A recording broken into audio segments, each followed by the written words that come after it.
पुरुष सूक्तम तैत्तरीय आरण्यकम तृतीय प्रश्न। ओम तत्सयोरावृणीमहे गातुं यज्ञाय गातुं यज्ञपतये देवी स्वस्तिरस्तु नः स्वस्तिर्मानुषेभ्यः ऊर्ध्वं जिगातु भेषजम् शं नो अस्तु द्विपदे शं चतुष्पदे। ओम शांति शांति शांति।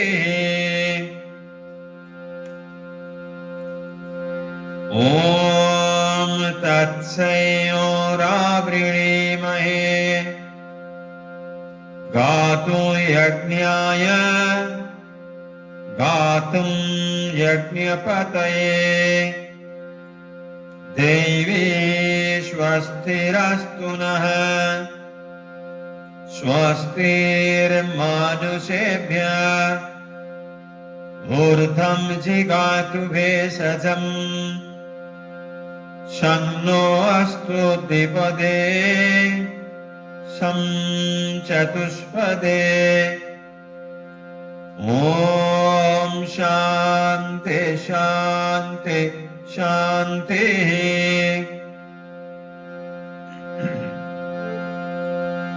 ओम सहस्रशीर्षा पुरुषः सहस्राक्ष सहस्रपात् स भूमिं विश्वतो वृत्वा उत्तिष्ठ दशांगुलम्।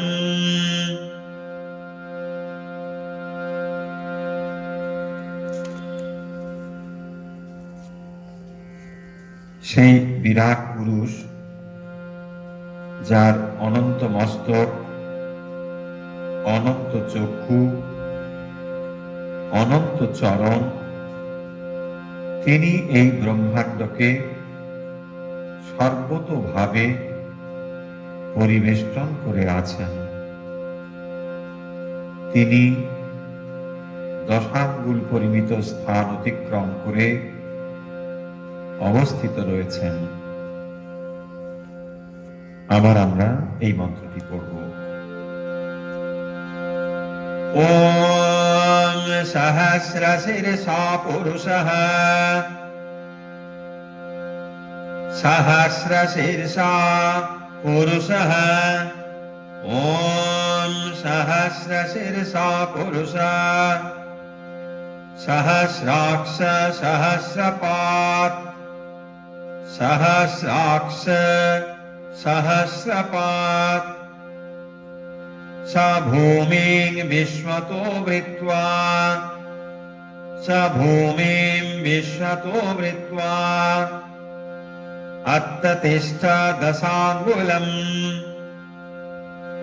ओम सहस्रशीर्षा पुरुषः सहस्राक्ष सहस्रपात् स भूमिं विश्वतो वृत्वा उत्तिष्ठ दशांगुलम्।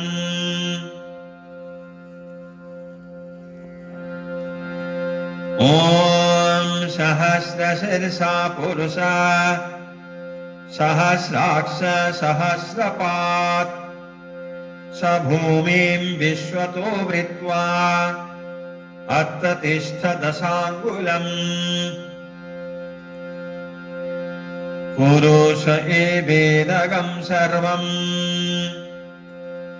पुरुष एवेदगं सर्वम् यत् भूतं यत् स्वभाव्यम् उताग्वितत्वेषाशिशान जदन्नेनातिरोहति उतामृतत्वशेषान् जदन्नेनातिरोहति पुरुष एवेदगं सर्वम् पुरुष एवेदगं पुरुष एवेदगं पुरुष एवेदगं सर्वम् यत् भूतं यत् स्वभाव्यम् यत् भूतं यत् स्वभाव्यम् उतामृतत्तेस्याशेषान उतामृतत्तशेषानः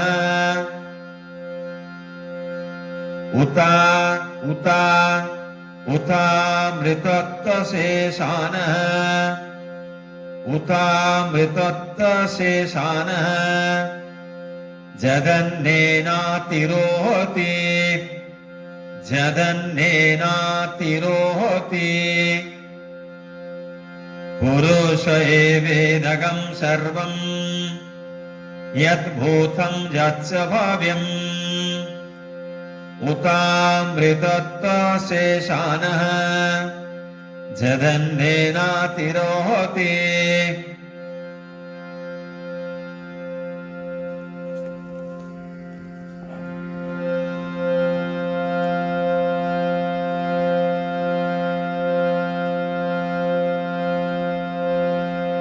সেই বিরাট পুরুষ যা অতীত ভবিষ্যৎ তাও সেই পুরুষ, তিনি দেবত্বের নিয়ন্তা, তিনি প্রাণীগণের ভোগের নিমিত্ত নিজের কারণ অবস্থা অতিক্রম করে এই পরিদৃশ্যমান জগৎ রূপে প্রকাশিত হয়েছেন। এটি তার পারমার্থিক রূপ নয়, এটি তার দৃশ্যমান জগৎ অবস্থা। আমরা আবার এই মন্ত্রটি পড়ব। পুরুষ এবেদগং সর্বং পুরুষ এবেদগং সর্বং यत् भूतं यत् स्वभाव्यम् उतामृतत्तशेषानः उतामृतत्तशेषानः जदन्नेनातिरोहति एतावानस्य महिमा अतो जायागंस्य पुरुषः पादोऽस्य विश्वाभूतानि त्रिपादस्यामृतं दिवि एतावानस्य महिमा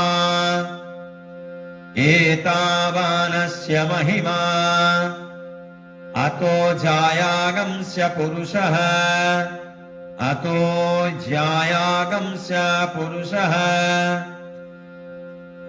पादोऽस्य विश्वाभूतानि पादोऽस्य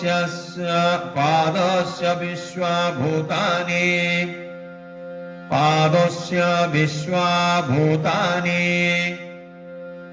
त्रिपादस्यामृतं दिवि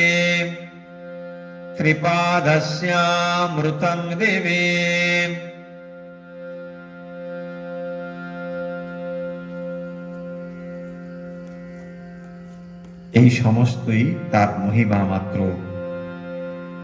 বস্তুত সেই পুরুষ এই মহিমা থেকেও অনেক বড় বা শ্রেষ্ঠ।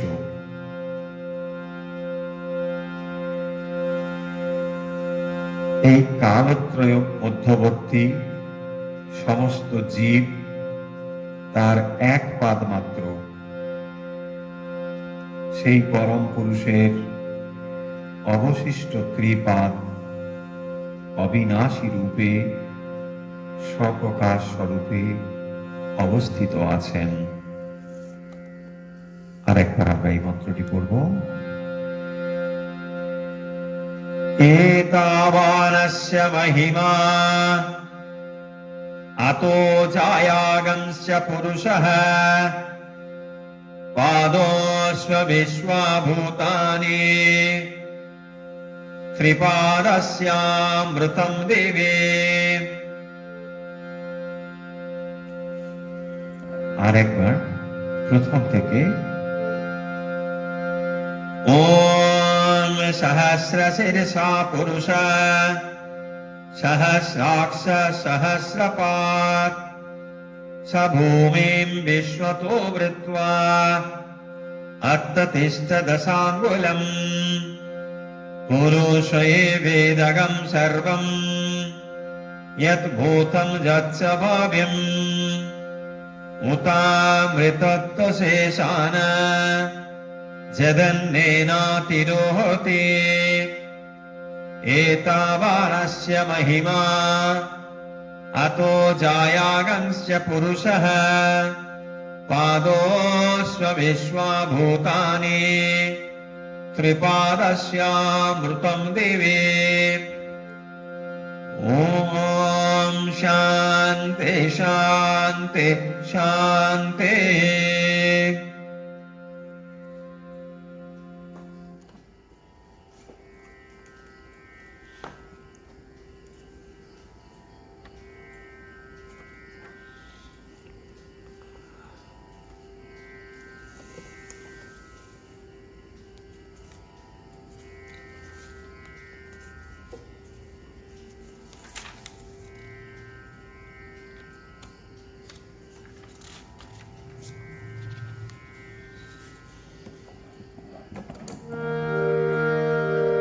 শ্রীমদ্ ভগবত গীতা একাদশ অধ্যায়। বসুদেব সুতং দেবং কংসচাণূরমর্দনম দেবকী পরমানন্দম कृष्णं वन्दे जगद्गुरुम्।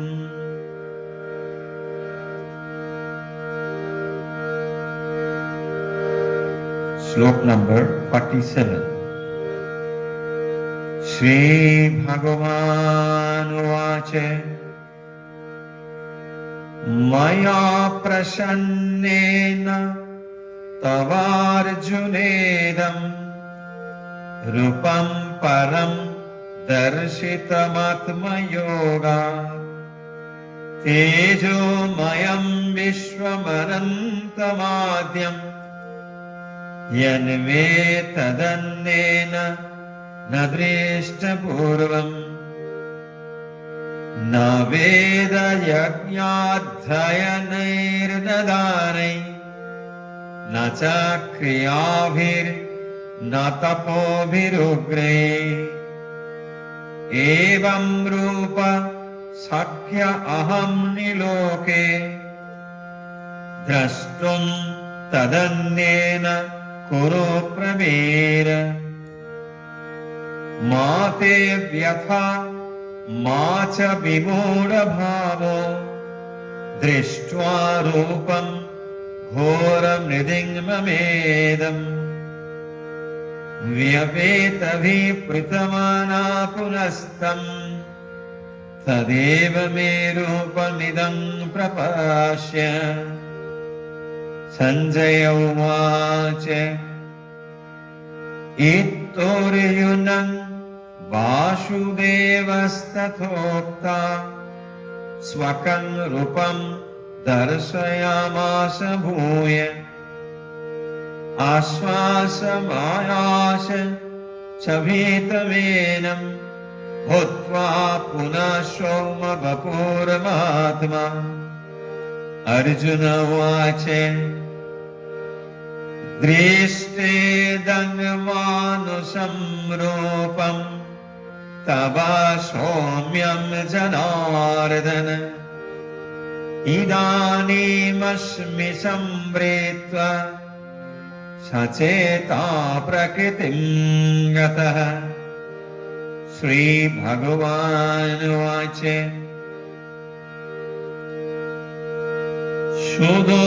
शुद्धोदर्शमिदं रूपं दृष्टवानसि जन्मम देवाप्यस्य रूपस्य नित्यं दर्शनकाङ्क्षिणः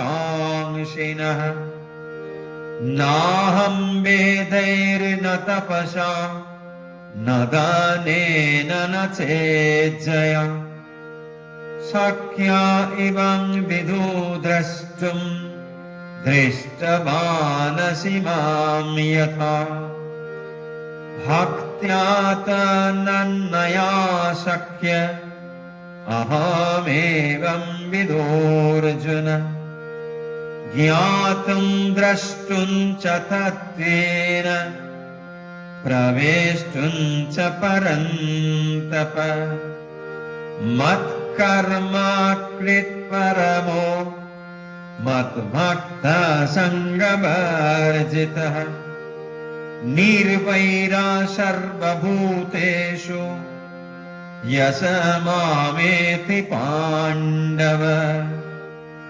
ॐ तत्सत् इति श्रीमद्भगवद्गीतासूपनिषत्सु ब्रह्मविद्यायां योगशास्त्रे श्रीकृष्णार्जुनसंवादे विश्वरूपदर्शनयोग नाम 11 अध्यायः।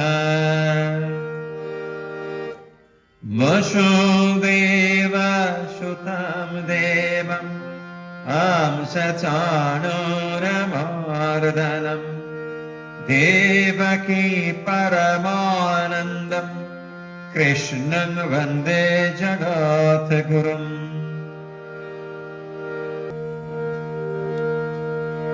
अन्नपूर्णा स्तोत्रम्।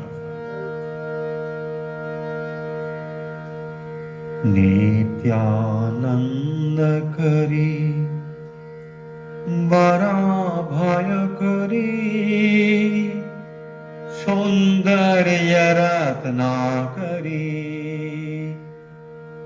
नित्यानन्दकरी वराभयकरी सौन्दर्यरत्नाकरी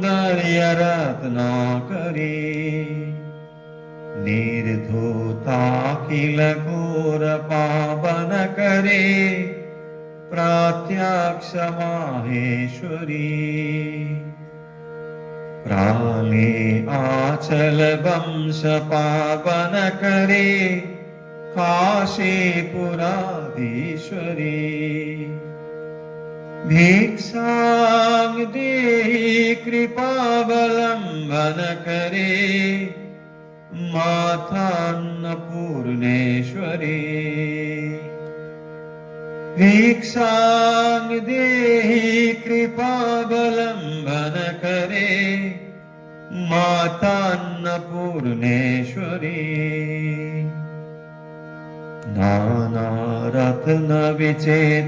नानारत्नविचित्रभूषणकरे हेमाम्बराडम्बरी मुक्ताहारविलम्बमानविलसा वक्षोजकुम्भान्तरी काश्मीरागुरुवासिता रुचिकरे काशीपुराधीश्वरी भिक्षां देहि कृपावलम्बनकरे मातान्नपूर्णेश्वरी भिक्षां देहि कृपावलम्बनकरे मातान्नपूर्णेश्वरी योगानन्दकरी रिपुष्कयकरे धर्मार्थनिष्ठाकरी चन्द्रार्कानलवासमानलहरे त्रैलोक्यरक्षाकरी सर्वैश्वर्यसमस्तवञ्चितकरे काशीपुराधीश्वरी भिक्षां देहि कृपावलम्बन करे मातान्नपूर्णेश्वरी। भिक्षां देहि कृपावलम्बन करे मातान्नपूर्णेश्वरी। कैलासाचल कंदरालय करे गौरी उमा शंकरी। कुमारी निगमार्थ गोचर करे ओंकार बीजाक्षरी। मोक्षदारक पाठ पाटन करे काशीपुराधीश्वरी। भिक्षां देहि कृपावलम्बन करे मातान्नपूर्णेश्वरी। भिक्षां देहि कृपावलम्बन करे मातान्नपूर्णेश्वरी।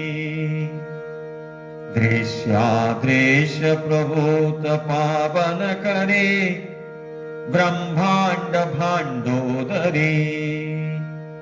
लीला नाटक सूत्र वेदन करे विज्ञान दीपांकुरी। श्री विश्वेशमन प्रसादन करे काशीपुराधीश्वरी। भिक्षां देहि कृपावलम्बन करे मातान्नपूर्णेश्वरी। भिक्षां देहि कृपावलम्बन करे मातान्नपूर्णेश्वरी। पूर्वी सर्वजनेश्वरी भगवती मातान्नपूर्णेश्वरी।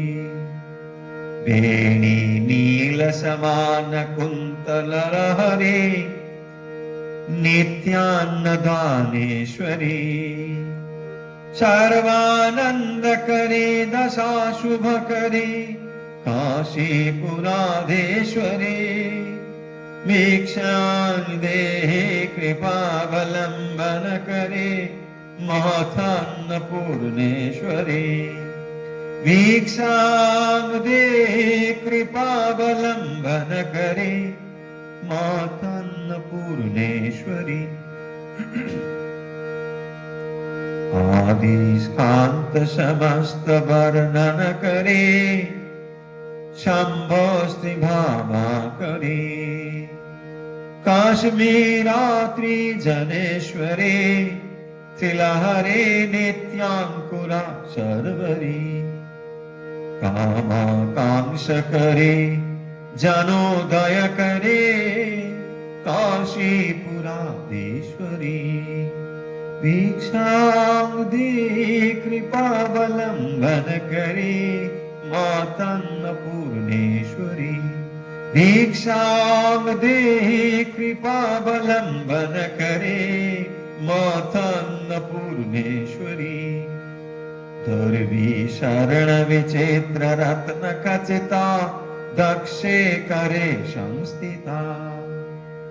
वामे स्वादुपयोधरी सहचरी सौभाग्य माहेश्वरी। भक्ताभीष्ट करे दृशा शुभ करे काशीपुराधीश्वरी। भिक्षां देहि कृपावलम्बन करे मातान्नपूर्णेश्वरी। चंद्रार्कानल कोटि कोटि सदृशा चंद्रांशु बिंबाधरी। चंद्रार्काग्निसमान कुंडल धरे चंद्रार्क वर्णेश्वरी। माला पुस्तक पाशकांकुशधरे काशीपुराधीश्वरी। भिक्षां देहि कृपावलम्बन करे मातान्नपूर्णेश्वरी। भिक्षां देहि कृपावलम्बन करे मातन्नपूर्णेश्वरी छत्र त्राणकरी महाभयकरी माता कृपा सागरी साक्षात् मोक्षकरी सदा शिवकरी विश्वेश्वर श्रीधरी दक्षाक्रन्दकरे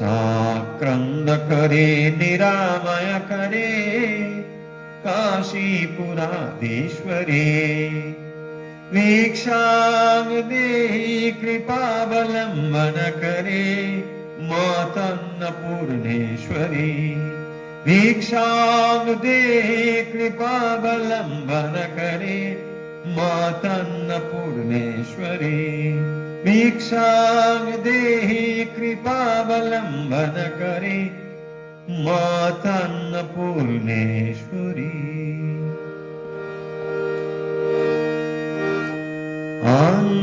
अन्नपूर्णे सदा पूर्णे शंकर प्राणवल्लभे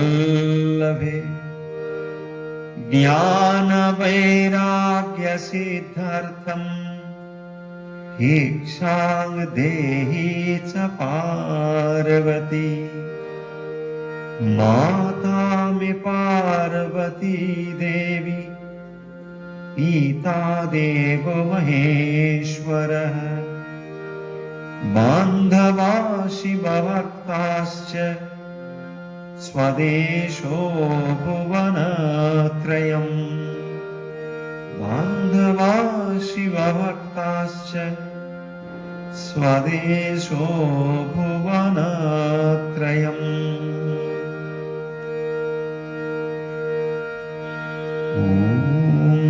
स्थापकाय च धर्मस्य सर्वधर्मस्वरूपिणे अवतार वरिष्ठाय रामकृष्णाय ते नमः जननीं शारदां देवीं रामकृष्णं जगद्गुरुं पादपद्मे तयो श्रित्वा प्रणमामि मुहुर्मुहुः नमः श्रीयतिराजाय विवेकानन्दशूरये सच्चित्सुखस्वरूपाय स्वामिने तापहारिणे ॐ शान्ति शान्ति शान्तिः हरिः ॐ तत्सत् श्रीरामकृष्णार्पणमस्तु जय श्री गुरु महाराज जी की जय जय महामाई की जय जय स्वामी जी महाराज जी की जय जय गंगा माई की जय। আজকের মতো প্রভাতী এখানেই শেষ হলো। প্রভাতী শোনা যায় প্রতিদিন ভারতীয় সময় সকাল 6:15 থেকে। সবাইকে আন্তরিক শুভেচ্ছা এবং সকলের মঙ্গল প্রার্থনা করে আজকের মতো প্রভাতী থেকে বিদায় নিচ্ছি।